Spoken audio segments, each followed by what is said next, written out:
So நான் சொன்ன மாதிரி இதுல வந்து 8 to 10 ஷேப்ஸ் வரைக்கும் நம்ம இதுல பார்த்திருக்கோம். ஓகே, குயிக்கா அது என்னென்ன ஷேப்ஸ்ங்கறத நம்ம இப்ப சீக்கிரமா பார்த்துருவோம்.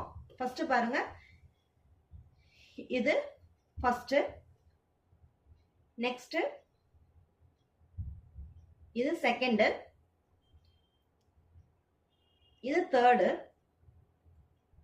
இது ஃபோர்த், இது ஃபிஃப்த்,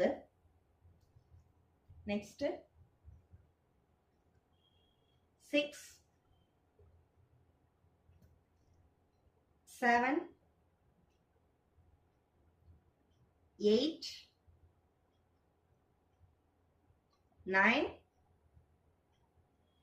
10.